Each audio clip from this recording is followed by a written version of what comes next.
All right, welcome back to another episode of Mondays Down South, season two, or sorry, Season episode 4. two, season four. Season Look at episode that, already 3. getting this.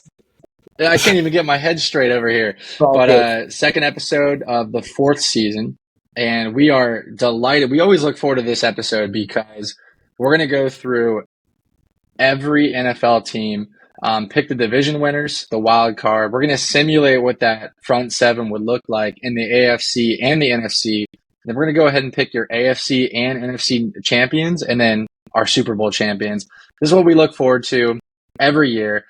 I pick Dallas every year for one reason, thinking it's going to be a steal, and I just get abused at the end of this. So I feel like I am last in the leaderboards over the 4 seasons that we've done this, but we're back. It's going to be a really fun episode. Before we jump into it, guys, Ev, Sai, talk to me. Anything that you guys wanted to get off your mind? Anything specific? Fun things, fun weekend plans, or are you guys ready to just jump right back into it? I'm gonna let Evan speak on it first because we had some talks last week. Yeah, I don't have a whole lot. I know we got a packed episode want to get through, but I do feel like, at some point, Zach might need to speak on his Hokies losing to Vanderbilt in their season opener after projecting college football playoff appearance here in 2024. So I will need that comment. As for myself, I don't have a whole lot. I'm just pumped. We got, we're about exactly 24 hours away, at least on our time right now, of the first game of the NFL season. So y'all might be listening to this after that opener, but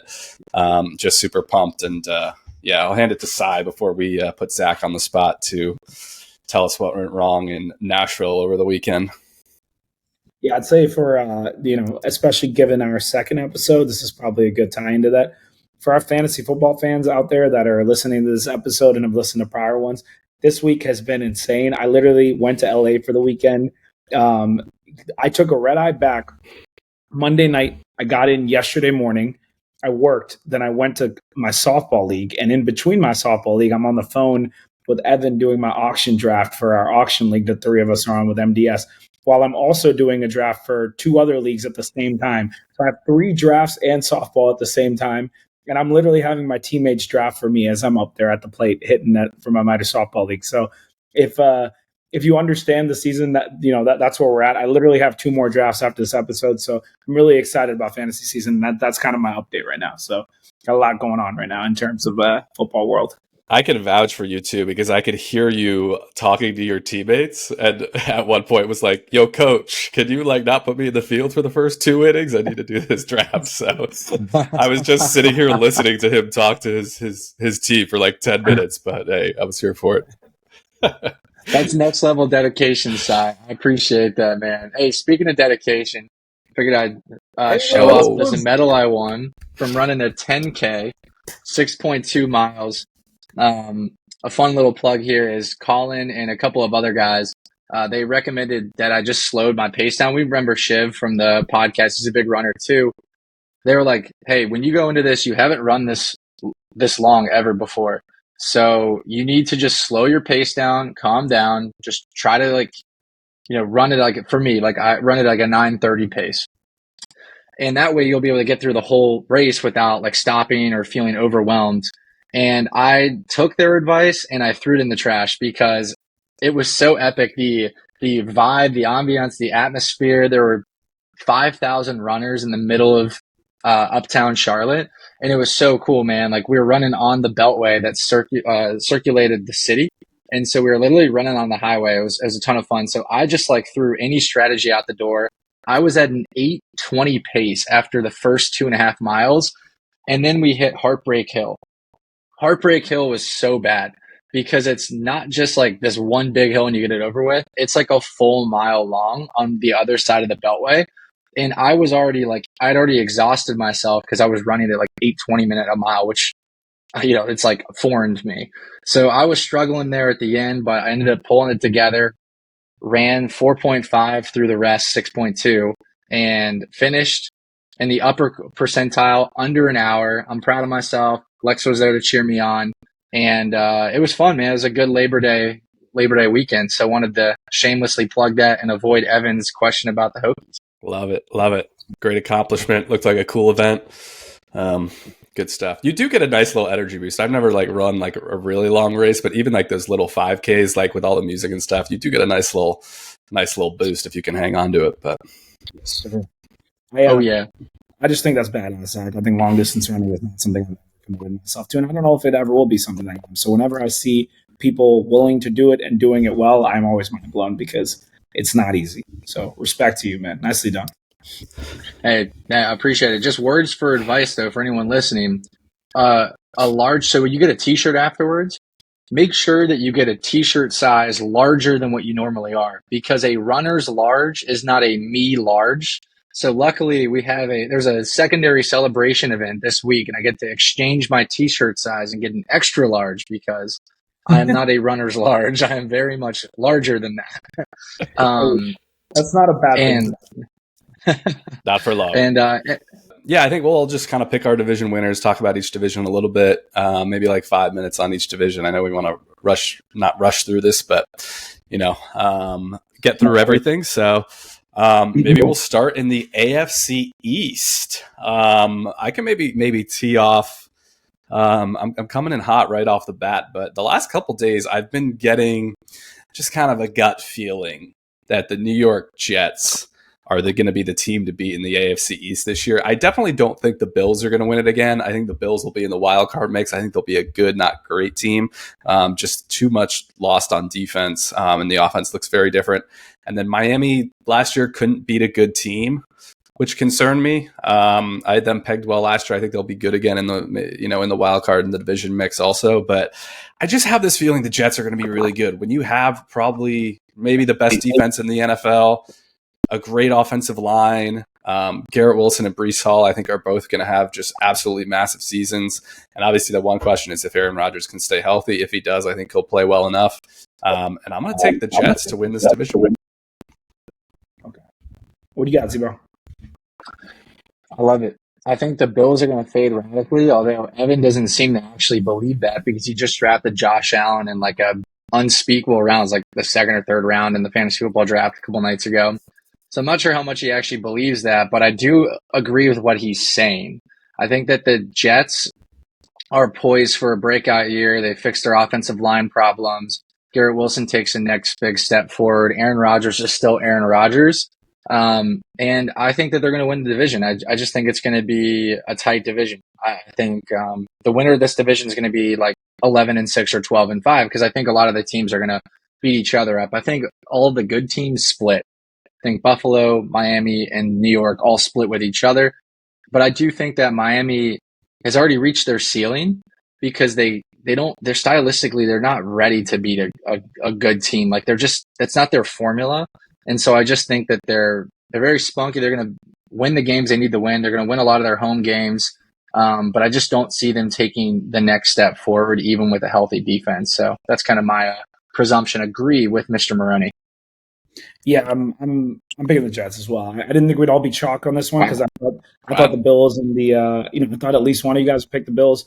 But it's no surprise that I'm not picking the Bills because I've always been the one that's been critical of the Bills. You guys know I've always been a fan of Rodgers, and you guys know that even coming into last year, I was big on the Jets. I talked a lot about that, and of course, Aaron Rodgers gets hurt the first play of the game or first play of the season for him. It really just comes down to health, right? Because they have all the pieces around him. They have Breece Hall, who is absolutely dynamic. They have Garrett Wilson, who's been waiting for a good quarterback. They added guys like Mike Williams and other veterans that can add to it. And beyond all that, their defense is one of the best in the NFL, and it has been for a few years now. And all they've really hoped for is an offense that can be even above average, which is all they really need to be. They don't need Aaron Rodgers to be the MVP he was last time he was healthy. They need Aaron Rodgers to be just good. They need him to be above average, maybe a top 12 quarterback, and this team can win it all. So I'm with you guys, the Jets. I don't really want to talk about the other ones too much, but I will say that I think the Dolphins will still have a good record. I think because of the end of last season, people are forgetting how good they were early in the year. Obviously, when it gets cold, they're not as great, but I do think they'll have a good record. But I'd probably say Green Bay is going to take the cake for me. All right, after surprising 3 for 3 on the Jets in the East, we're going to pivot to the AFC North. It's a trickier division. I think Cleveland will regress. I think Joe Flacco played great for them last year, but I don't think they're going to get the same level of play from Deshaun Watson, despite him being the $35 million or whatever dollar quarterback. I think Pittsburgh's going to be bad. The quarterbacks look awful in preseason, so I don't think either of these two teams are in play for the division title. Baltimore and Cincinnati with Joe Burrow back, I think they could make a run at Baltimore with some of Baltimore's losses on defense, despite adding Derrick Henry. But I'm going to stick to Baltimore here. I think Baltimore, will win this division. Cincinnati tends to be a slow starting team, and I think Baltimore, maybe gets a jump on them early and they can't quite recover. So I definitely think Cincinnati's going to be good, assuming Joe Burrow stays healthy. But I'm going to stick with the chalk team here and take Baltimore to repeat as division champs. Wow, that's a fantastic assessment, and I also couldn't agree more with Evan. This is crazy to me. We're actually agreeing on two different divisions, which rarely happens. I think I love exactly what he said about Cincinnati starting early. Every year that they turn out to be a great team, they're always like 3-3, 4-4, and then they turn the Jets on. But Baltimore is very good off the jump. Now they have a super, super tall order on Thursday against Kansas City. It's going to be a big game, and I know they don't want to start 0-1, but I do think that Baltimore, aside from losing their middle linebacker, Patrick Queen, to Pittsburgh, I believe, I think that they're taking a next step. Their defense is healthy again, and Derrick Henry as the running back beats their pair of running backs that they had last year. Zay Flowers takes the next step forward. Give me Baltimore all the way. Sai, what about you? What do you think? I will hold off on who I think is going to have more success, but it's hard to pick against the Ravens as the division champion. So unfortunately, we're going chalk again. So all three of us are picking the same one again, Baltimore. I don't have anything more to add. You guys already touched on everything. I think in terms of record and making the playoffs, Baltimore will have the best record. That doesn't mean I think they're going to be the most successful team in this division, though, and I'll leave it at that. We'll talk about that later. Respect. All right, we're cruising along here. Jump to the AFC South. I think this is one of the most interesting divisions in the league. Even Tennessee could actually be okay. Will Levis played well last year. I think they'll be last, or maybe not. But they're not one I'm considering for the division title. The Colts and Texans, obviously played close for it last year. I think the Colts are interesting to me because I think it's within the realm of possibility that they actually are a worse team with Richardson than they were with Minshew last year. I don't think that'll be the case, but I think it's possible. If he doesn't, improve some of the accuracy and that type of thing, I do think it will end up being a benefit, obviously, assuming he stays healthy. I think Jacksonville's interesting, actually. Trevor Lawrence, people think had a bad year last year, but if you look at a lot of the underlying metrics, it was actually pretty similar to his first year, which, ideally you'd like him to get better. It didn't really happen, but so I think they could still be a good team. I'm gonna go stick with Houston. I know the schedule is going to be harder this year, but they had Stephon Diggs, you got Tank Dell back, Nico's there. They pretty much they added on their offense. Their defense is solid. I think a lot of their young talent will just get better year over year. I think this is one of the tougher ones for me to pick, but I'm going to stick with Houston. I like them a lot, especially with getting, Mixon, Diggs, like I mentioned, on the offensive side. So I think it's a tricky one, but I could see any of three teams winning it, but I am going to stick with Houston. Very interesting. This is where we're going to have some of our disagreement because I've got Jacksonville winning this division. And the reason I think Jacksonville is going to win this is because of Trevor Lawrence. And CJ Stroud is a stud, and I will even admit that CJ Stroud is the best quarterback in the division. But I think everything around Jacksonville just fits, right? They've got Ingram, who's playing his best ball that he's ever played in his career. Travis Etienne takes the next step forward. Him and Lawrence already have that chemistry because they've now played together for north of 7 years. And I think that their defense has made a couple of modifications and improvements in the offseason. And oh, by the way, they have Doug Peterson coaching them, who I still think is the best coach in that division. And I think he's stylistically my favorite, just the way they run some of their sets and whatnot. Jacksonville got punched in the mouth last year about halfway through the season. They were coasting kind of that trajectory towards being a solidifying playoff team. Then the wheels of the wagon fell off for whatever reason. Lawrence wasn't playing great, but I also think that's a great bounce back opportunity for him. Give me Jacksonville to win this division, but I do think that a wild card could come out, and I'll elaborate on them a little bit later in our playoff segment. Sorry? I think, how do I put this? I think I'm going to go with my homer pick, obviously, which shouldn't surprise either of you, but I think my Colts will win the division. I actually don't disagree with what Evan said. If Anthony Richardson comes out there and he is completely inaccurate, has a bunch of turnovers, gets hurt, yeah, Evan's right. We might be worse than we were last year.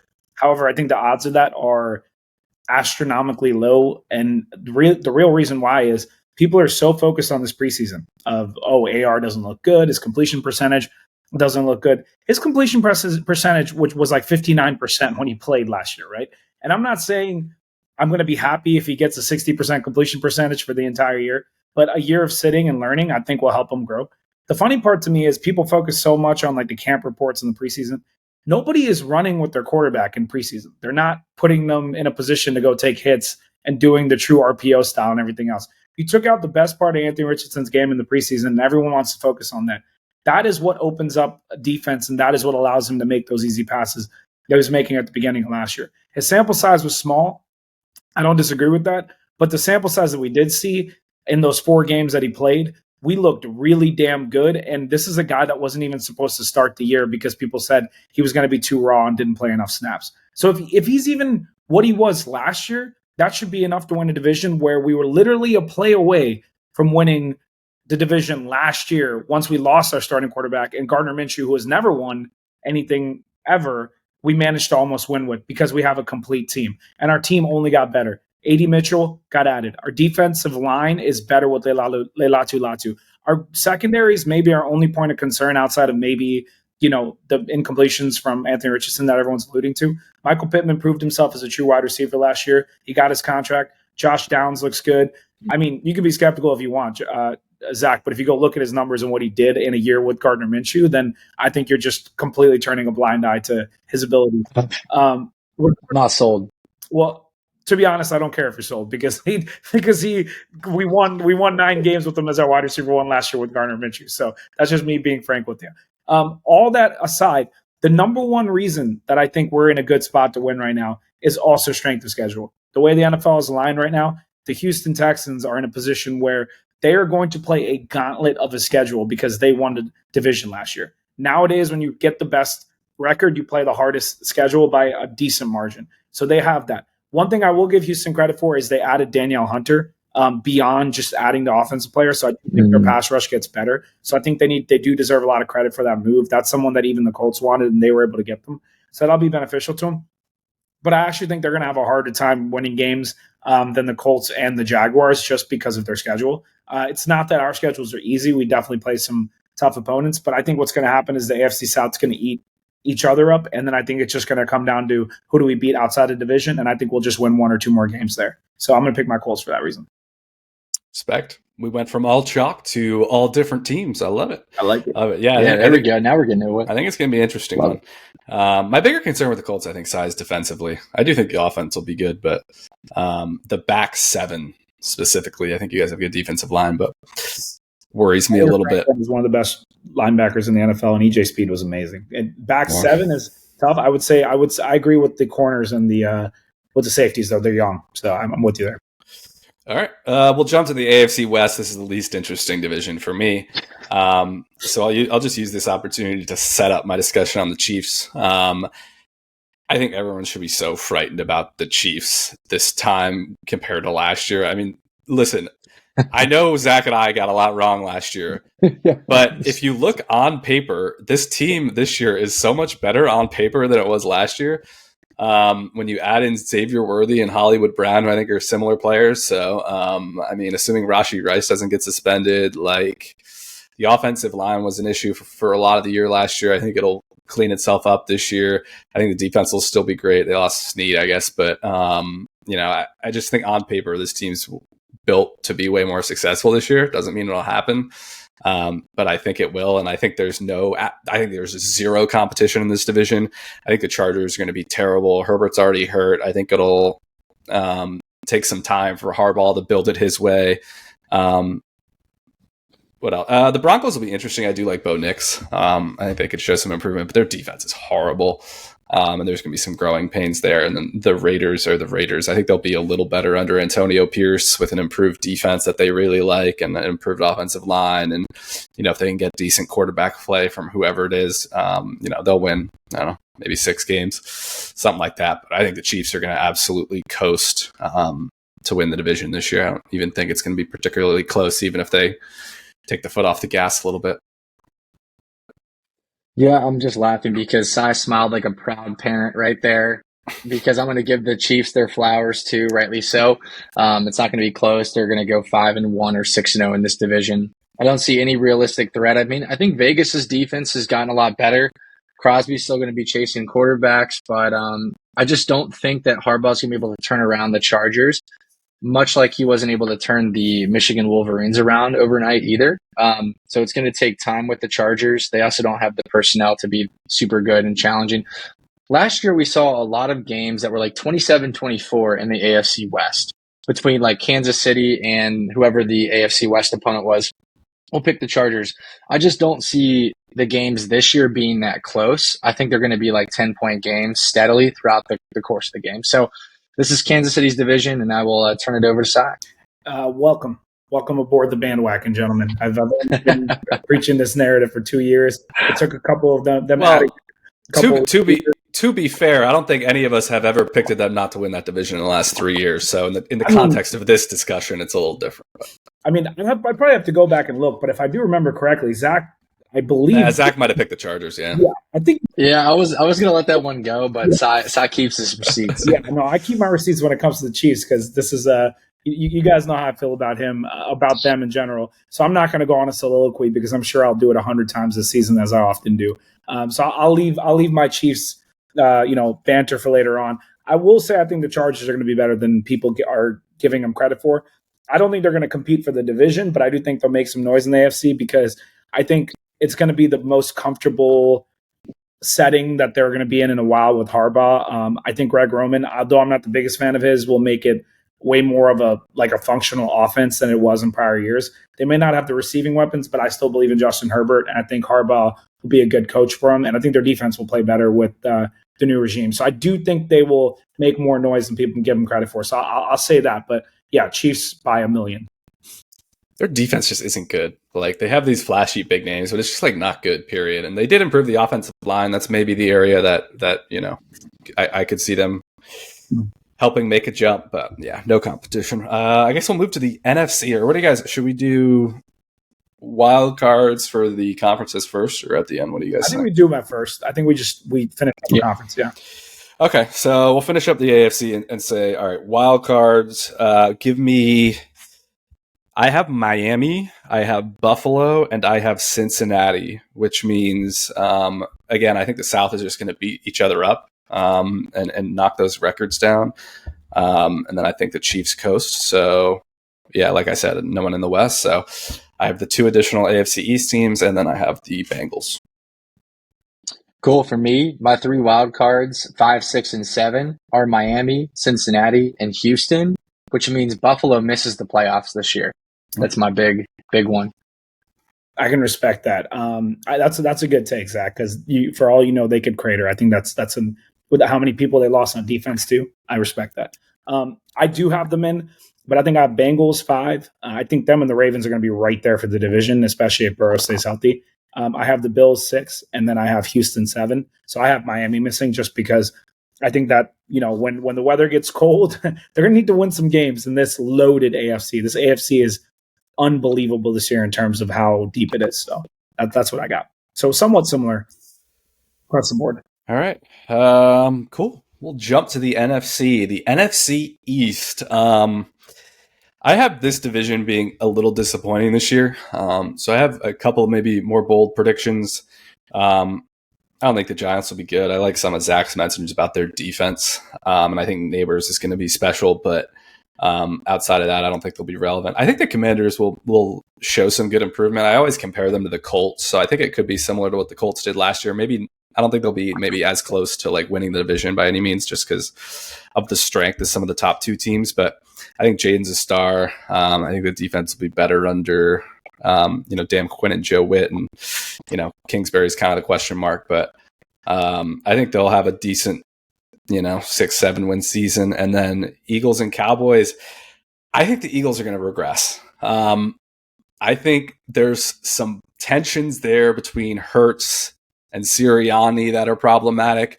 Jason Kelsey is a massive loss. Like, I know they slide Juergens over. He's a good player, don't get me wrong, but then you got to replace him on the other spot in the line. Barkley is, it's a nice ad, but I don't think it moves the needle at all because with how they use their running back, and the running back in this league in general, while I do think he's a big upgrade over Swift, I don't think it makes much of a difference. And their secondary is in really bad shape, and their defense as a whole is in bad shape. And I think some of the, contracts and things of that nature are starting to catch up with them. So I think they're going to regress, not to the point where they were at the end of last year, where they were a flat out not very good football team. And I think Kellen Moore helps them because their offensive coordinator was awful last year and whatnot. But I think they're going to regress. And I think the Cowboys are going to do what never happens in the NFC East and win back-to-back division titles. I think they've done enough to replace some of their losses on defense. Their offensive line needs to block better for the run, and their running backs concern me. But when you got Dak, you got CeeDee Lamb, I think they have enough to win what is not going to be a very good division. Wow. That's a very interesting take because I'm going to pick Philly to win the division. And I actually think that Philly is going to surprise people because what I think of Philadelphia Eagles last year, they lost a ton of games down the stretch. And a lot of people stopped believing in the Philadelphia Eagles midway to late through the season. And so when the Eagles, kind of like the resounding theme with the Eagles last year was they had this great record, but they're not playing up to expectation. And Jalen Hurts was missing throws and he was throwing a bunch of interceptions, and DeAndre Swift was not what they hoped he was going to be in Philly.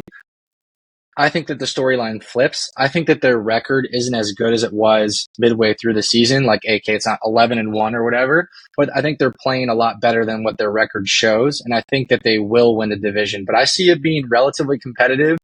I think the Eagles will go 12-5, but I think they're going to be a really good 12-5 team. And I think Saquon, as long as he stays healthy, will be running behind a much better offensive line than he's ever seen before, to Sai's credit in our last podcast. So I actually think the Eagles are going to play a lot more relaxed and comfortable than they did last year. So give me the Eagles to win the division. Yeah, I mean, it's so hard. I agree with a lot of what Zach said. Obviously, you guys know I'm a Saquon truther. I always have been. And I kind of feel like people are underplaying how big of a get Saquon is for a team like Philadelphia, because people, for whatever reason, seem to just assume that running backs aren't that important because they're replaceable or whatever else. But there's a huge difference between someone that has elite running back upside and someone who is just a good or above average running back. And Saquon has elite running back upside. I mean, we've seen what guys like Christian McCaffrey could do for the San Francisco 49ers. We've seen how much better the Colts offense was when we got Jonathan Taylor playing at his best. These things are very important. And part of the issue the Eagles had last year was when the going got tough, they would just drop back and have Hurts throw it 100 times. And that's not him at his best. Him at his best is when they work to play action and they move the ball. Saquon, I think, is going to transform this offense, assuming Kellen Moore knows how to use him correctly. And I think he will. I think Saquon's going to have an incredible year, and I think that's going to make a massive difference for the Eagles in their passing game. The other thing that I will say is just defensively, I believe as an overall roster, I just think it's going to be better. I think Dallas has more of your upside defensive players, maybe the guys that make the big plays and everything. But I think as a whole, I prefer the Eagles defense, which is the difference. I agree with Evan that The Commanders are going to be a fun team. I agree with that. I also think the Giants might be a little bit better than people think. I don't think Daniel Jones is great by any stretch, but I do think that they might shock a little people. Malik Neighbors looks good, but the Eagles definitely, I think, are the team to beat in that division. I stand by that. My challenge to you on like the Eagles offense is like Kellen Moore does not want to run the ball. I know. Like unless he changes his philosophy, his whole weakness as the Cowboys OC was he refused to run the ball. So or maybe Sirianni can hold him accountable there, but that's going to be the interesting piece because he's going to have to, in order to get the most out of Saquon, he's going to have to do what he didn't do before. So what I was going to say is Sirianni does like to run the ball, so I think it's going to be some hybrid of that because I do think that he's going to have some jurisdiction. He won't be the play caller, but it's not going to be like the Cowboys or prior teams where Moore's just throwing it 100 times. That's not what Jalen Hurts is built for. So that's not. Yeah. And then you have a situation where the OC and the head coach aren't on the same page, and the quarterback's not on the same page. So I'm going to say that I'll go a step further and say Sirianni is fired either by the end of the year or this offseason. I mean, wow. I think it wasn't that far off last year because their ownership and front office has a really quick trigger with these types of things. So your division is very interesting to me because somehow the Eagles, have been the best team for the last couple of years. But you guys took Dan Quinn from the Cowboys, and then the Eagles took Kellen Moore from the Cowboys. So I think that's kind of hilarious when you think about the rotation of coaches within your division. Yeah, definitely. And the Eagles' old OC is on Dan Quinn's staff too. So there's a. All right, we'll move on to the NFC North here. This is a really interesting division. The Vikings, I think people are overrating the Vikings a little bit. Like, I kind of like Sam Darnold, but I kind of also think that this is going to play out as a situation where they end up having to start like 4 different quarterbacks this year. It's just an absolute mess, and they're like one of the worst teams in the NFL. I worry that's what's going to happen in Minnesota. I think Chicago, dropping in Caleb is one thing. But their whole roster is really impressive. Like ever since they added Montez Sweat, like that defense was amazing. They'd already done a lot on the offensive line. Their wide receiver room is one of the best in the NFL. Like Swift, as we mentioned, is like, he's, not like an elite back, but he's a good back. They have some few other guys there. So it's just a really good roster. But I do think they'll finish third. I still like Green Bay a lot. I feel like, a lot of the betting markets and things like that aren't buying Green Bay. But you add Josh Jacobs in there, great receiving core. Jordan Love's only getting better. But I still think it's Detroit. My bold prediction is that I guess it's not that bold, but I think Detroit will lead the NFL in wins. They'll have the best record by the end of the season. I think their defense is sneakily having gotten better. The offense, I think Jameson, as I've mentioned, will take a jump. Best offensive line in the league, probably. Goff does his thing. Ben Johnson stayed. It's pretty much the same squad year over year. So that's my take, is that the Detroit Lions win the division and have the best record in the NFL come playoff time. And Jared Goff plays like all of his games at a dome this year. Like just with how the schedule worked out between their home games and their road games, like 75% of their schedule is in a dome, which is huge for Jared Goff, who hates playing outside. Well, which is kind of a myth, but Zach. I love the stat though, Ev. I love the stat. Segueing off of that, I think Detroit's going to win the division. I don't think any of us will really contest that at this point, but ironically, we haven't really talked about Chicago too much, and I'm not going to talk about them. I'm going to talk about these two teams and what I think is going to happen in Minnesota and Green Bay. First, I think Minnesota is going to go through a quarterback roundtable, but they're going to be like 2 or 3 games out, so it's going to incentivize them to go after a free agent. I think that free agent, and I'm calling it right now, will be Derek Carr. I think Derek Carr is going to struggle in New Orleans. I think Spencer Rattler is going to get the keys as New Orleans realizes, okay, our team is so aged. We're not actually in a position to win. Let's see what this kid can do. Let's give him opportunities to sling it. Derek Carr is he's not even beloved in that New Orleans community. He's going to get traded, work with Kevin O'Connell, and I actually think he can change them to a 500 team. So I do think Derek Carr will go to Minnesota at some point during the season. I'm stamping that. My second big prediction is I think the biggest team that will take a regressionary step will be the Green Bay Packers. I am still not betting on the Jordan Love experiment. He made some incredible throws, and you can tell that he's learned for a while under that system, and he's a lot more comfortable than people anticipated him being. But I still don't think that team has enough pieces around him. They just lost Aaron Jones, who was their, you know, he was like their Swiss Army knife. He could do it in the run game on the outside pitches. He was a big player in the receiver game, and I just don't think that AJ Dillon is going to be able to be this 4.5 yards per carry guy that's going to set Jordan Love up for some advantageous third and short situations. I think Jordan Love's going to be throwing from third and long quite a bit. I think he's going to start to make mistakes that he didn't make last year. So my biggest prediction for the Packers is that they're going to take a massive regression step. So just a couple of pointers there. Si, I'll kick it over your way. I actually don't think it's as like I was struggling with picking this division, like because obviously I think the Lions are the hot pick, and honestly speaking, I think that is the direction I'm going to go. But I think the Green Bay Packers are going to be right on their heels. I mean, I have no reason to think they're going to regress because I think they're only going to get better. I think Josh Jacobs is a great addition for them. He obviously was in a bad situation last year, but he's still really young. People forget he's like 25, 26 years old. And that run game was like, Aaron Jones really helped him out at the end of last year, and I think Josh Jacobs can fill those shoes very well. I also think those receivers are just going to take another step forward. They have so many young guys that are studs, that have real potential. I guess studs is a strong word, but you saw Jaden Reed have amazing games. You saw guys like Devontae Wicks and also like Romeo Dubes coming out of the woodwork to be really good players for an offense. And then Christian Watson was hurt all of last year, and they still managed to perform the way they did. In the second half of last year and in the playoffs, the Green Bay Packers were like a top 4 team in the NFL. I mean, the playoff run they had was unbelievable. They almost beat the 49ers, man. So I can't just push them to the side. I actually think this division is going to come down to a game or two between the Lions or Green Bay. And I think I'm going to pick the Lions just because I believe that they're more of a veteran presence. So I think they're going to be able to win by a game or two. But I think Green Bay is going to be right on their heels, and I bet they'll make some noise again this year. I love Jordan Love. I actually think Jordan Love, the more I think about it, I know he's older, so it's not a fair comparison, but the more I think about it, the more I think Jordan Love, at least in the intermediate future, like in the next 4 to 5 years, I think he's going to be better than CJ Stroud right now. Like I really do. His numbers last year were better, and he had more playoff success. And for some reason, maybe it's because Stroud is a rookie, and Love had been sitting on the bench for so long, people aren't thinking about that. I really like the Packers. I'm going to pick the Lions, but I'm definitely not out on the Packers. And obviously the Bears, you guys know I like Caleb Williams. I think they'll make noise too, but I'll save that for later. Yeah. Yeah, I think that's a good assessment. Zach, I'll keep you honest. AJ Dillon's actually out for the year now.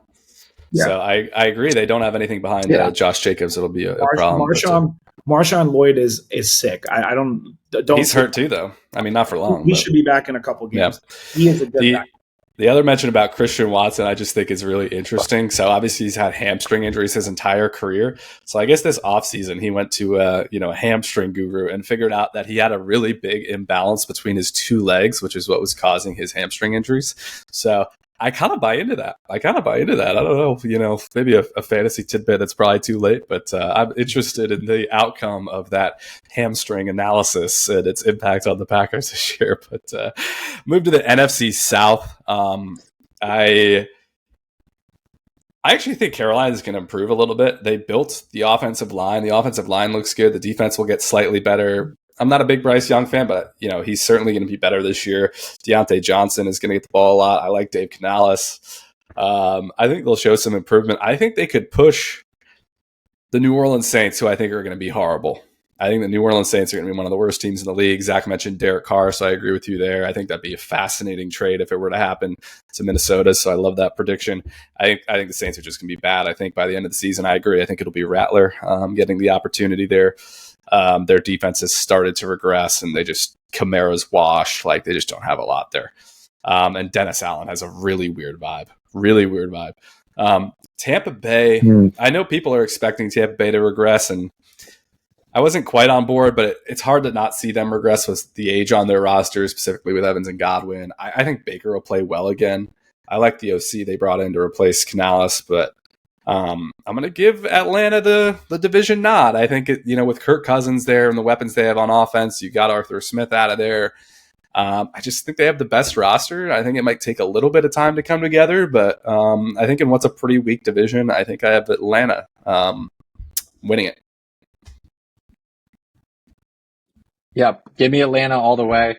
And there's really no close competition. I also am not the biggest fan of the Canales switch. There's a lot of buzz going on in Carolina, and I get the hype, but it's just I don't see the consistency there. And it's like, congratulations, he took Baker to a bad quarterback to a slightly above average quarterback.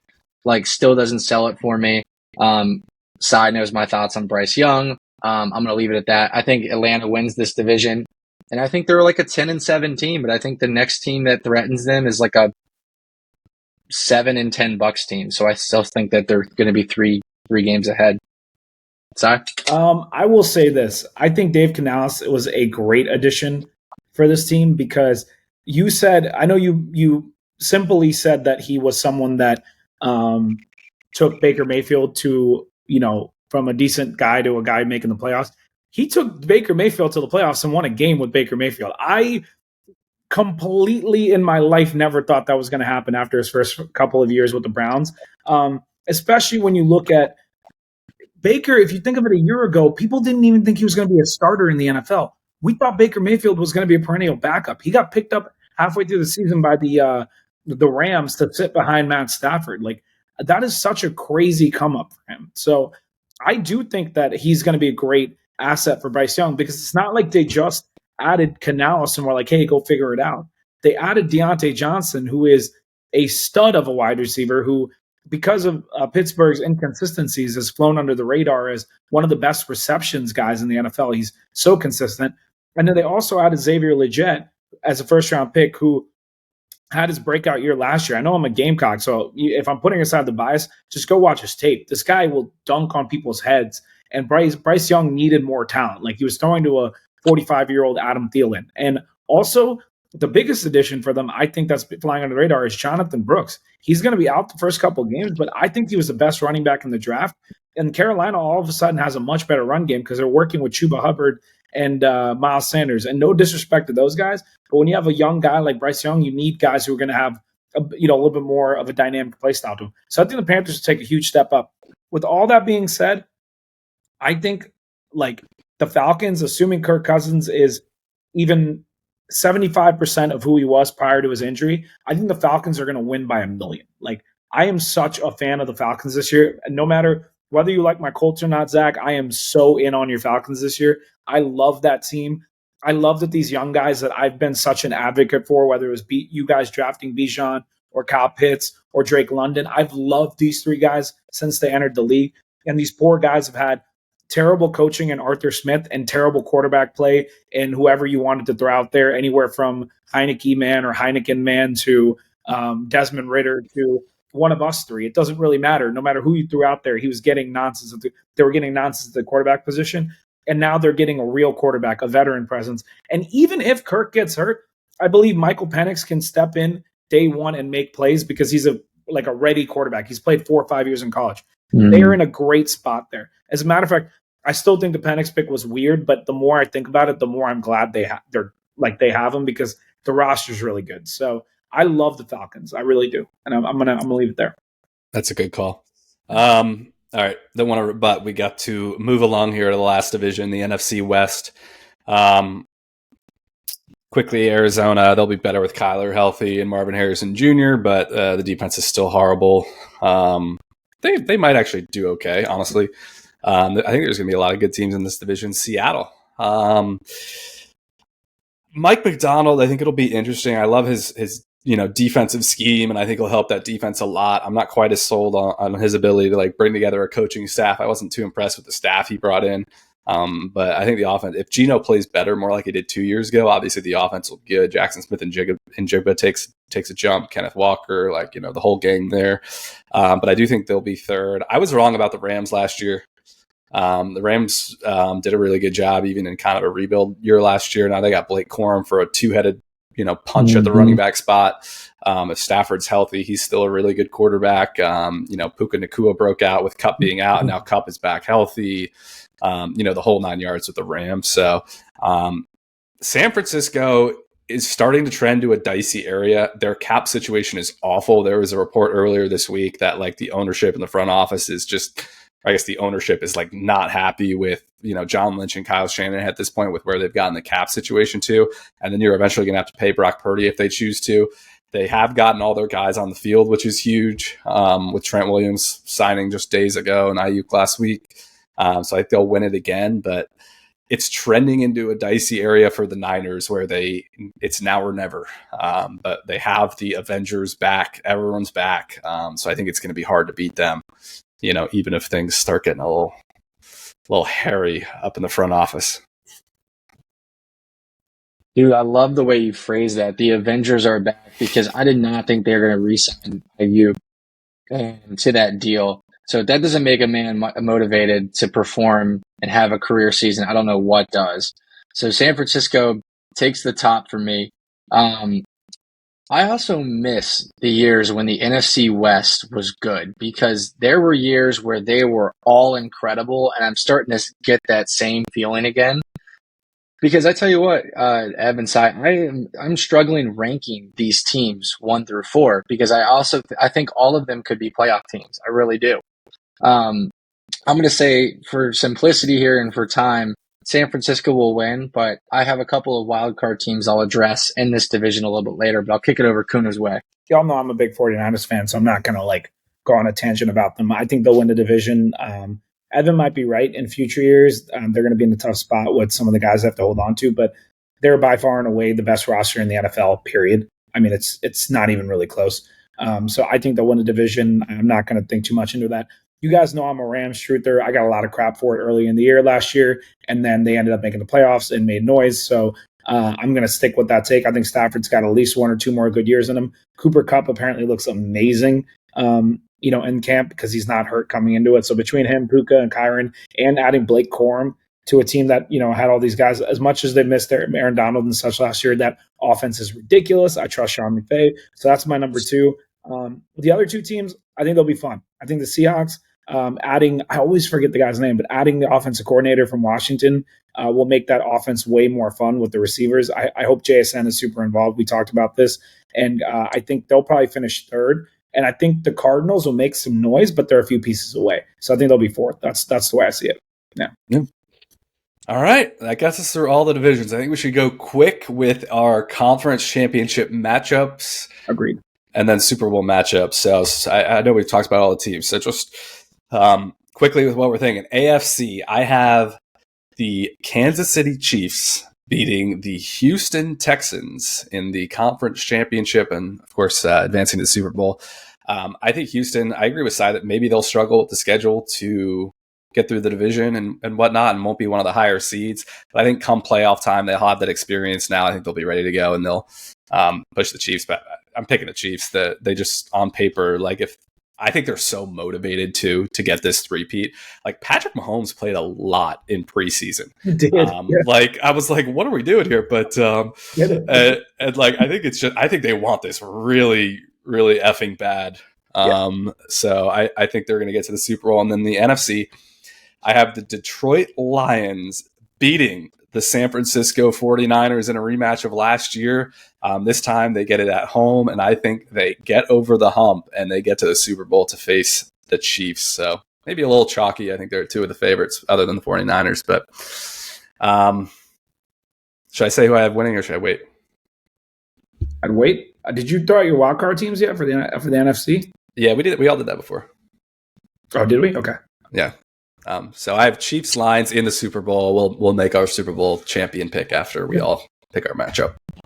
All right, cool. I'll take it from here. So in the AFC, I've got Baltimore hosting Kansas City and beating Kansas City in M&T Bank, which is what they failed to do the year prior. I think this is Lamar Jackson's year. They know that time's a-ticking with him, and they need to make sure that they capitalize this year. I think the defense, when they come back healthy, Marlon Humphrey and company, It's a tough DB set, tough linebacker set. They're the best on paper in the AFC. Now, so I'm going to say Baltimore takes down Kansas City in the AFC. In the NFC, I'm going to say between an epic matchup of Philly and San Francisco, Philly actually beat San Francisco, and then Philly goes to the Super Bowl with a very healthy roster, and that team is stacked as well. I mean, yes, they lost Jason Kelsey, but they have so many new pieces. It's going to be interesting, and Jalen Hurts is going to have so much fun with his new coordinator. So I got Philly advancing on the NFC side. All right, I will go NFC. I don't know if I went fully into my wild card, but it doesn't matter. I realized you were right. We actually did skip that. It's okay. No worries. We'll circle back just quickly. I don't have to spice it up. I think our picks are going to indicate who we have in anyway. But one of my wild card teams will be making my NFC Championship because I'm going to have the Green Bay Packers in the NFC Championship game going up against the San Francisco 49ers. I think it's going to be an extremely close game again. I think Green Bay is going to take them down to the wire in San Francisco. And I think San Francisco is going to win at the end because, like Evan said, it's the last year of the Avengers, and they're going to want that championship so badly. And then the AFC, I'm going to give Old Man Rodgers one last claim to fame and put him in the AFC Championship game with a very complete roster. And I think in one of the best rosters in the league right next to the 49ers, going up against the GOAT himself, Patrick Mahomes, and the Kansas City Chiefs. I'm going to pick them every year in the AFC Championship. And in my championship game, it is going to be boring. It's going to be chalky, but I'm going to have Chiefs playing the San Francisco 49ers again because I have no reason to pick against those two teams for as long as they have similar rosters and the Chiefs only got better. So I'll leave it at that. I like that Jets pick. So let's quickly circle back. You mentioned the Packers as one of your wildcard teams. Si, who are the other two? I'd have Packers, I'd have Cowboys, and I would have who was my other one? Actually, I'm going to go Bears. Okay, and Zach? Damn. Interesting. That's a wild card pick right there for sure. No pun intended. I've got my 5, 6, and 7. My 5 being Dallas, my 6 being Seattle, and my 7 being the Rams. Okay. Gosh, I didn't have the Rams. Sorry. That was bad. You're right. The Rams over the Bears. That was dumb. Sorry about that. Yeah, I think so you said you had Cowboys. Okay, that makes sense. So one of my bold predictions, I'm going to say the Eagles missed the playoffs. I don't have them as a wild card team here. I have the Packers for sure. I have the Rams for sure. And then I'm torn between the Bears and the Seahawks. I'm going to say the Bears. I just think they have a really good roster all around. I'm concerned about the offensive coordinator has me worried. I do not like their offensive coordinator at all, but it's kind of hard to screw up the weapons they have on offense. So I'm going to say the Bears get that last wild card spot. You're going to get flamed so hard for that in the comments. I'm just imagining the YouTube clip, which will be that. They built a good roster, man. Once they got Montez Sweat, man, even with Fields, they played really well. So, and they added a lot. So anyways, so we have our Super Bowl matchups. Chiefs, Lions for me. The Chiefs want it so bad. That three-peat, like I mentioned, it's going to be similar to past years, but the Lions are going to give them a run for their money. But I think the Chiefs are going to take a three-peat this year.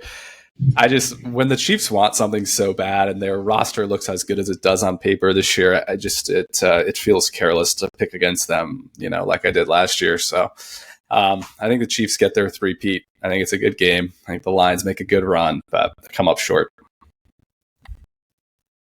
I love it. I think between Baltimore and Philly, it is a close game right from the jump in this Super Bowl matchup, but Baltimore ends up winning. And I actually think it's going to be higher scoring than what people may recognize. Give me a 31-27 game.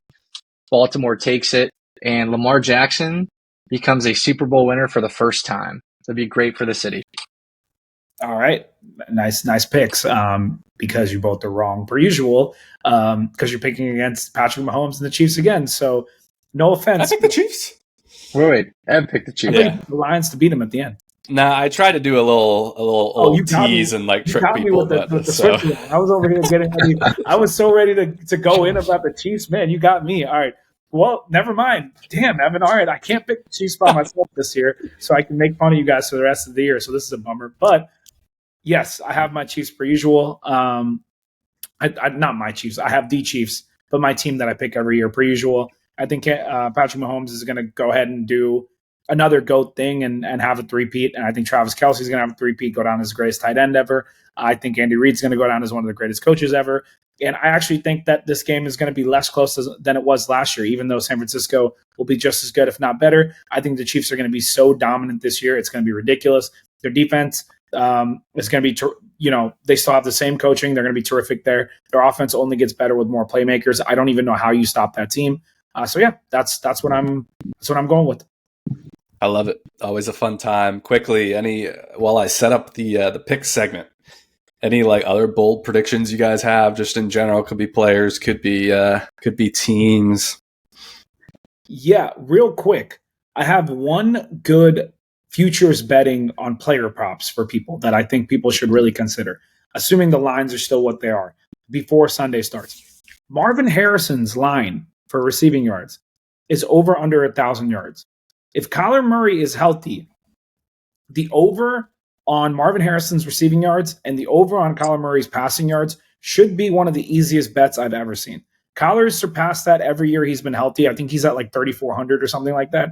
And Marvin Harrison is one of the greatest rookie prospects for receiver we've ever seen. And he has a good quarterback, and he has basically no target competition outside of Trey McBride. I have no idea why it's so low, but he should beat that by at least 200 yards, given what I think his talent is. So that's a prop bet that I think everyone should be hammering if they want to look at future bets. I think betting both of those guys overs on their yardage is like, that's easy money in my opinion. Health is the only concern for me.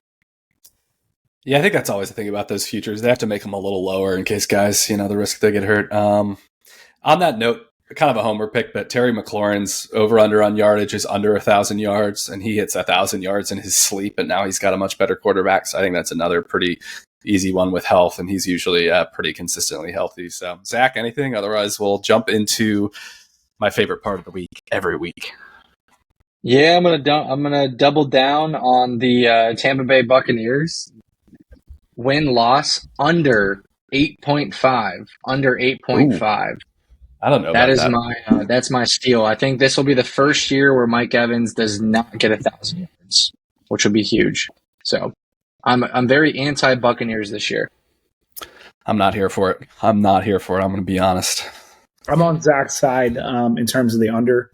I do think Chris Godwin will have a much better year than he did last year, but I do think Mike Evans will regress, so it'll even out. But yeah, I'm with Zach. Losing Dave Canales is huge for them. All right. My favorite segment of the week is obviously our weekly pick'ems. Just a reminder on how we do this. So every week we're going to pick the games outright. We'll also mention how we feel about the spread. And then you can find the board on Instagram to follow along with our picks. We'll have like the weekly results and the year-to-date standings on the bottom as well. And then after the call, we will come up with a 3-game parlay with our combined kind of 3 best bets that we've discussed. If you are into the betting markets, if you want some tips on that. And yeah, always a good time. Let's look at last year here quickly, gents. I know we kind of tailed off at the end of the year and maybe lost track of the standings a little bit, but I do have recorded here that Zach actually is our 2023 picks winner. It was really tight all year. Yeah, do the Shador. It was really tight all year, and I came in second, so I came in third, but it was like I was only a 1 pick behind Zach, and Sai was only 2 picks behind me, so it was really tight all year. I do think Sai probably would have picked up some ground in the playoffs had we factored that in. So, maybe this year we'll try to get better about getting the whole season in and factoring in the playoffs. But I'm giving Zach the nod as the winner last year. And we'll get it started in 2024. We start tomorrow night, depending on when you're listening to this, Baltimore at Kansas City in a rematch of the AFC Championship last year. The current spread is Kansas City -3. The over-under is 47.5. Zach, do you want to start us off here? Whew, that is a wild game because the Chiefs came to Baltimore and they beat the brakes off of them to go to the Super Bowl. Do I think the opposite now to start the season? No, I think even though I have the Ravens winning the Super Bowl in my prediction, I think the Chiefs are going to take week one. I think they're going to win handedly. I think that you're going to see the electric energy that you both alluded to with the Chiefs. You're going to see it here in week one. And I think this will be a good game for the Ravens to get a reality check, get back to their senses, and get a good win in week two. But I've got Kansas City winning and covering -3. Si? Yeah, this is obvious for me. I'm 100% going Kansas City, and I'm 100% taking them to cover. I think they're going to come out hot, and I'll leave it at that. So I tend to pick against the team that, just won the Super Bowl. They're at home on the Thursday night. They're getting their rings, and there's a lot of other hoopla. I find that the other team tends to come in and surprise like Detroit did last year. But the other trend I'm looking at with these week one bets is, like I mentioned earlier, who played their starters in the preseason and who didn't. And Baltimore did not play any of their starters. I mean, I mainly just looked at the quarterback, to be fair, but they did not play Lamar in the preseason, and the Chiefs played a lot, like I mentioned. So I'm going to reverse my trend, and I'm going to take Kansas City to win and cover the 3 points. And let's jump into, so interesting, we got a Friday night game out in Brazil this year to open the season. It's Green Bay opposing the Eagles.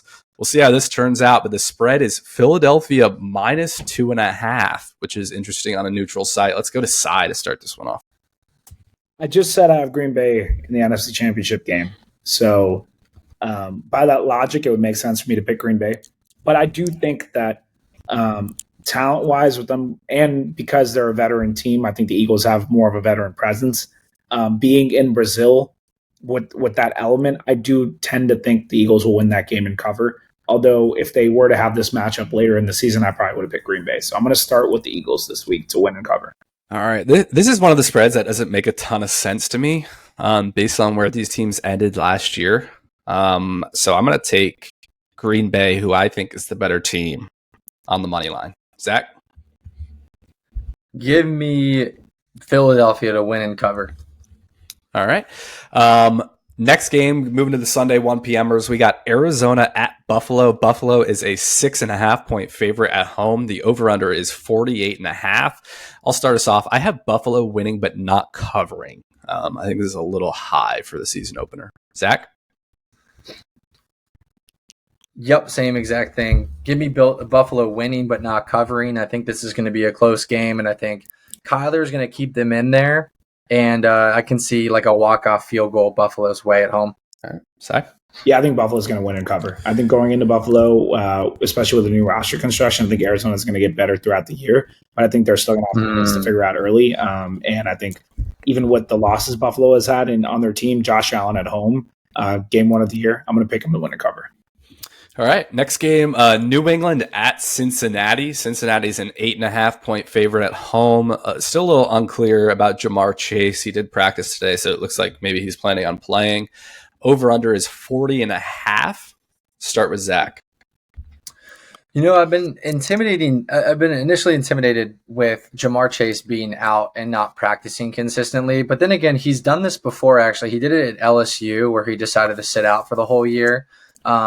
And he also has played with Joe Burrow for a long, long time. I could see a scenario where he comes in week one. He already knows the playbook. He's been around town for a long time. Same coach, same administration. And him and Joe just like hit it off like it was yesterday. 2 kids playing in the park. I also think T. Higgins is going to be a massive role in this game. So I'm not intimidated by the Jamar Chase thing whatsoever. I think that the Bengals win and cover, and this is one of my favorite spreads of the week. Sorry? Yeah, I think even if Jamar Chase was to sit this game out, I think people are forgetting how good T. Higgins is, and they seem to really like. Evan, you're gonna have to say his name, Andre Ilio. I don't know how to say it. Ochivas, I think it is. But he our boy Zach Clyde helping with the pronunciation. Also looks like someone who can take the top off. I like the Zach Moss Chase Brown. And I think the Bengals defense is better than the Patriots defense. So I still think they'll win and cover, regardless. Yeah, I have Cincinnati winning and covering. I'm not that confident in it because, I think with Brissett, he tends to, do a decent job. The Patriots actually have a decent defense, but I don't know. I'll take a win and cover, though. Minnesota at the New York Giants at MetLife. Minnesota is actually a 1.5-point favorite on the road with Sam Darnold at quarterback. Over under is 41.5. Start with Cy on this one. I'm going to go with, man, I wish you didn't start with me. Can I punt to you first? Fine. I have this as being one of the incorrect spreads. I have like 3 or 4 that I don't understand. I'm riding with home teams is another week 1 trend, and I'm just going to say the Giants find a way to win at home. I think their defense is going to put Sam Darnold through a tough spot, as we know he does not play well under pressure. So I think the Giants are going to end up winning this in a mucky game. Same with me. Wow. Give me the New York Giants to win and money line. I mean, I know Minnesota's minus 1.5 right now, but yeah, give me the Giants in a beautiful day, early September in New York. You can't beat that. Yeah, I'm going to go Minnesota. I think Minnesota's going to go win this game. Even if Darnold's not good, I think Justin Jefferson is that good. I think Aaron Jones is good. I wanted to pick that initially, and I don't know why I was even hesitating, but that's what I'm going with. Yep, that is a relief for those that know our matrix system. Next game is Tennessee at Chicago. Interesting little game here from 2 teams that are kind of an unknown. Chicago is a 4-point favorite at home. Over under is 44.5. I could see Tennessee coming in and surprising Chicago, but I'm going to take Chicago to win and cover at home. I think that Chicago will win, but not cover. I think this is going to be a field goal walk-off game, but I do think this is going to be promising news for Caleb Williams and Bears fans who have been run through it for years and years now. So Bears win, but no cover. All right. Yeah, I think I'm going to go. I think I'm going to go Bears win and cover. Actually, I actually think at home they're going to have a lot of momentum. Caleb's going to want to show out his first game. I think he's going to want to really make a statement. So I'm going to pick the Bears to win and cover. All right. Fun divisional matchup next. And by fun, I mean not fun. Carolina at New Orleans at the Superdome. New Orleans is a 4.5-point favorite. The over-under is 41.5. Let's start with Zach for his Panthers. Give me, I don't know why I think this, but Derek Carr, man, I still think he's got gas in the tank for whatever reason. I think he's a good quarterback. I don't think he'll stay the year with New Orleans, but I think he's going to get the job done this week. And he's going to win and cover that -4 spread against Carolina. Carolina's going to get better throughout the year, like Cy mentioned with, some of the other teams earlier. But I think that Bryce is going to need a couple of tune-up games before he feels comfortable. Give me the Saints to win and cover this one -4. All right. Cy? Yeah, I'm this one isn't as easy as some of the other ones for me because I do think that the Panthers are going to be noticeably better this season than they were the year prior. I also don't like the Saints, and my homer bias is going to make me think that they'll be better when Rattler plays versus Carr. Man, you know what? I'm going Panthers money line.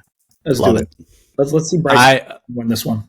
I was so tempted to do the same. I'm going to say that at home, New Orleans finds a way to win. I am definitely taking the Panthers end of the spread, though. So I'll say New Orleans win, but does not cover. And I was very close to being with you, Cy. Very, very close for all the reasons you mentioned. But next game, Pittsburgh at Atlanta. Another 1 p.m. game. Atlanta's a 3.5-point favorite at home here with their new look team.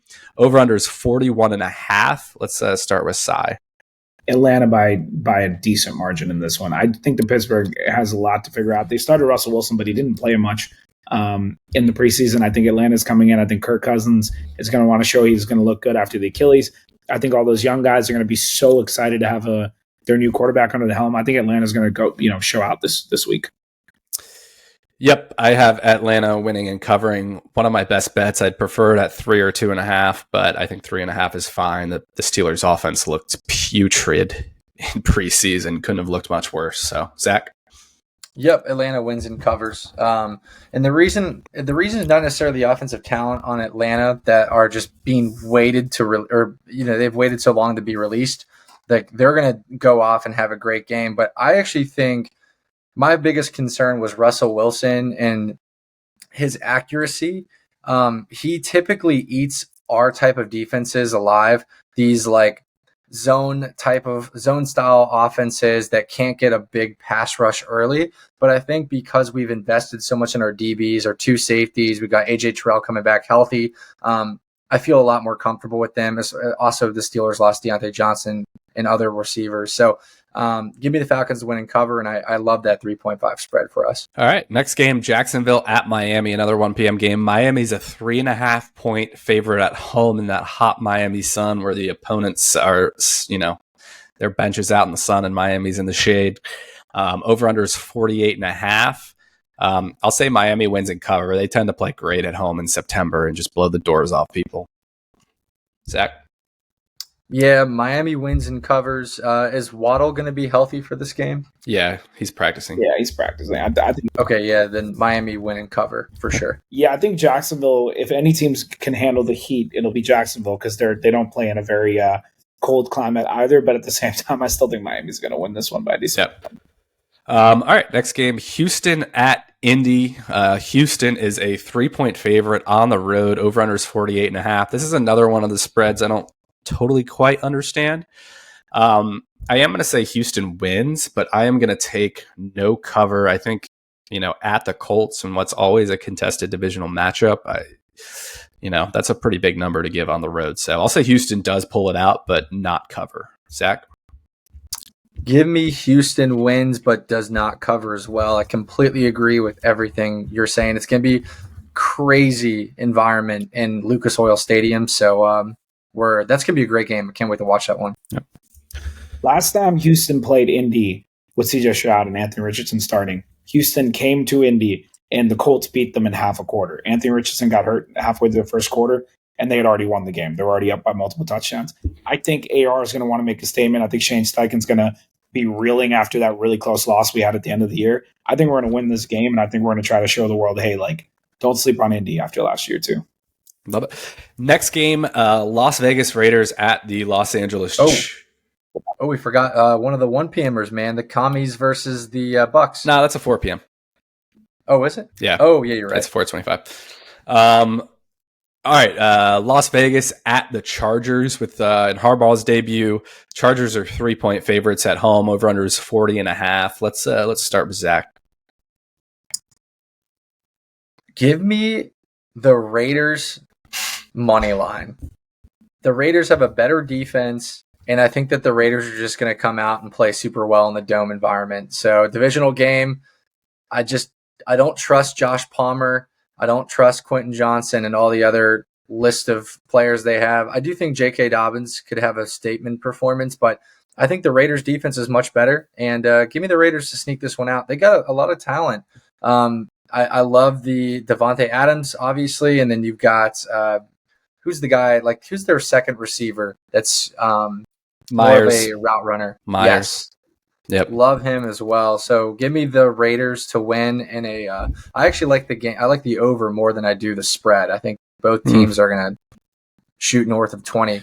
Right now the over under is 40.5. So Raiders win. That's my pick.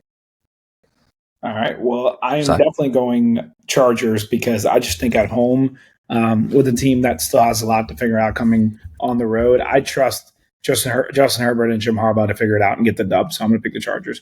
I don't know that they'll cover, so I'll just go Chargers win. Okay. Yeah, I have the Raiders money line as well. The Chargers are one of those teams that did not. I mean, I guess it's just Herbert. Maybe they played the rest of the guys. Well, no, also the running backs didn't play. So the Chargers didn't really play their starters in spring, which is with a new offensive coordinator, a new coach. Concerns me. The Raiders played everyone because they had to figure out who's playing quarterback. So they played everyone a lot. I think they're going to be ready to go. They looked good under Antonio Pierce last year. I disagree about the over because the Chargers are just going to try to bleed games this year with Greg Roman, but I have the Chargers winning this one outright as well. I like where your head's at, Zach.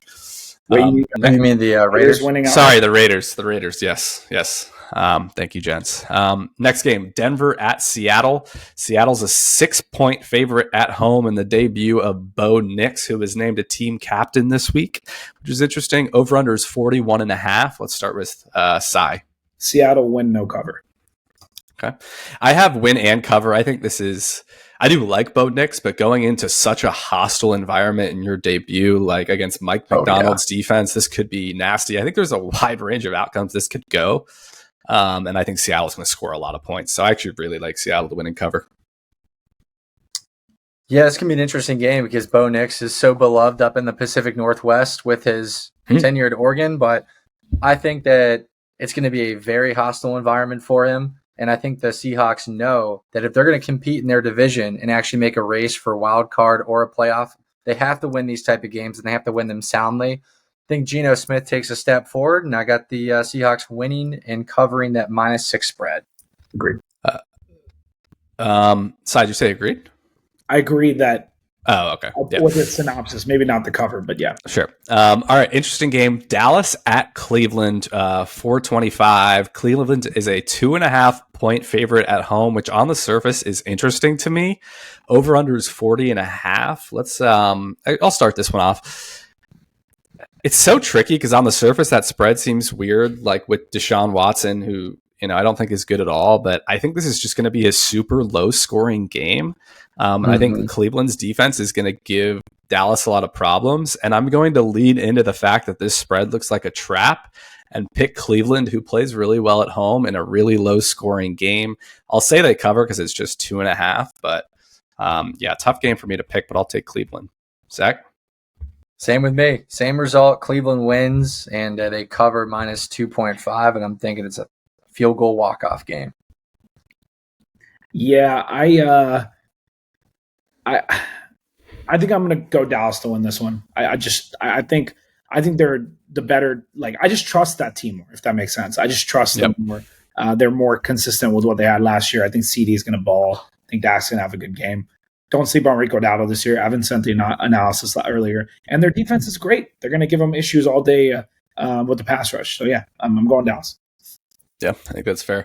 Next game, Washington at Tampa Bay, and the debut of Jaden Daniels. Tampa Bay is a 3.5 point favorite at home. Over under is 43.5. Let's start with Zach. Gosh, this is an interesting game because I want to pick the Commanders so bad, but I just don't know who's going to cover Mike Evans. And I really don't. I just have no idea. And I know Kendall Fuller walks, so like he would be more of like the staple on Chris Godwin. Chris Godwin could also eat a ton as well in this game, to Sai's point earlier with Godwin. I want to take the Commanders, but I think the Buccaneers are going to win this game. I just don't think they're going to be able to cover that -3.5 spread. So give me the Bucs, but no cover. Sai? Yeah, this is interesting. It's at Tampa too, so that's what I'm picking the Commanders. Come on, man, let's go. It's game time. I want Jaden to come out there and show what he's got.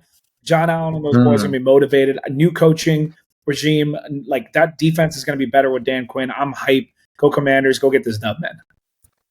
I love it, Sai. Ironically, I'm not going to pick them. I largely agree with. I agree with both of your assessments. Actually, I think the problem is from a matchup standpoint with our secondary, it's pretty rough. I think Baker could have a really good day. One mention from our secondary is Mikey Sainristil, the best player from Michigan's national championship winning defense last year. He's going to be a day one starter at slot corner. To answer your Chris Godwin question, he's going to be a stud. He's someone to look out for on the defensive side of the ball. But yeah, if it's Forbes on Mike Evans or Ben St. Juste, that is not going to be. Ben St. Juste is kind of nice, though. That was the guy I wanted to bring up. Yeah, he's not horrible, and actually he maybe profiles well because he's not that fast, but he is big. So maybe that's the guy. 6'3". But I don't love the matchup there. But I agree with Sai in the sense that I think the offense is going to come out and play well, and I think there's a lot of really good energy around the team right now. So I could definitely see it. I'm switching my pick. You're Washington. switching. Yes. You're switching it. Yes, sir. I'm switching it. I do think Chris Godwin and I do think Terry McLaurin are both going to eat this weekend. I think they're both going to have massive games. That's my personal opinion. I'm going to stick because my board is always so calculated that if I switch this one, I got to switch something else. So I'll say Tampa Bay wins but doesn't cover. But now it feels like I'm going to be wrong here. This is a weird spot to be in. But anyways, let's move along from that. Awesome Sunday Night Football opener. We got the Rams at the Lions, a rematch of that playoff game, which was just fantastic last year. Detroit's a 3.5 point favorite at home. Biggest over-under of the week. It's 50.5. I think this is going to be another great back and forth game, but the Rams don't play, again, back to the starters, they don't play guys at all in the preseason. It showed up, I guess, 2 years ago in that Bills game where they just got curb stomped in the opener. And Detroit didn't necessarily play their guys either, but I don't think they really needed to as much. I think it's going to be a good game, but I think Detroit pulls away at the end, win and cover. Zach? Yeah, win and cover for Detroit, easy. It's one of my favorite spreads of the week. Yeah, part of the concern also for me is, it looks like Puka's going to play, but he might be a little bit hobbled to start the year. I know he had an injury coming in, so that's why I think I am less excited about the Rams on the road. If it was at home, I probably would have thought about picking the Rams, but I'm going to take Detroit to win. I'm not going to go cover though. I don't love this spread. I think the Rams could very well win this game, so no cover. All right, and Monday Night Football is another fun one. The Jets at the 49ers. The 49ers are a 4.5-point favorite at home. Over-under is 43.5. Let's start with Cy. I'm going to go 49ers, but this is so hard, bro. This is such a good game, bro. Like, I want to pick the Jets to win. I really do, because I think it'd be fun. But the 49ers are the more complete team, and they brought all their guys back. So it's going to be more functional for them. So I'll pick them to win, and I actually think I'll pick them to cover this game. All right. I was so pumped to pick the New York Jets on this podcast when Trent Williams appeared that he was not going to be active. Looks like he's going to play, which makes this a lot more challenging because he's one of the few guys that should move a line like multiple points. He's so impactful to that team. I'm going to do it anyway, and I'm going to say the Jets go on the road and they win this Monday night opener, which, for the record, they did last year despite Aaron getting hurt against the Bills, granted at home. So I'm going to say the Jets defense gives Brock tons of problems in this game, and they win a more low-scoring game. Zach? I'm not overthinking this one. The 49ers are going to win and cover this game, and I think it's because Garrett Wilson is going to get blanketed by the likes of Tre'Davious Ward and some of the schematic packages they do to limit his performance. They're not worried about anybody else on the field, whether it's Alan Lazard or Mike Williams. I don't think they're going to be able to get Bright or Breece Hall going just because of the front seven that the 49ers have. So I think this is actually going to be a really well-controlled game by the 49ers from jump in Levi Stadium. Super tough place to play. Rodgers is going to get his flowers throughout the season. It's just not going to happen in week one. Give me the 49ers to win and cover 4.5. Love it. That is the board, gentlemen. Should be a lot of fun. Can't wait for these games to start in a matter of hours. Any last words before we close the show on the NFL season preview? All I'll say is I'm excited, gentlemen. It's funny. I feel like there's been enough going on where I haven't been thinking about how quickly NFL is coming up. And then all of a sudden I'm like, wait, it's here. Like, we have a game tomorrow. I am so stoked. I actually think this is going to be, I'm not just saying this to hype up our podcast. I think this is going to be the best season we've seen in a long time, because the depth of competitors that we have this year, I think it's far greater than we've had in years, especially in the AFC. I'm really looking forward to this. So great episode. This is the one I look forward to the most every year. So love it, guys. Love it. Without further, only thing I gotta say, Ev, is I've already started to recruit, or at least to try to recruit people for our Super Bowl party in New York City this year. Oh, me too. I've got a lot of tentative yeses, so I think that was just their excuse of trying to pacify me over the time being. It's kind of hard to plan your life 3 months in advance, but hey, we're excited about it. So keep that in tune. If anyone's listening to the podcast still at this point, now we're 30 minutes in, just know that we are doing a Super Bowl party this year in New York City, and you are invited. That's good. I have quite a few definitive yeses already, so I'll help there. So there we go. Cy could definitely pull a squad for that. I could guarantee you that.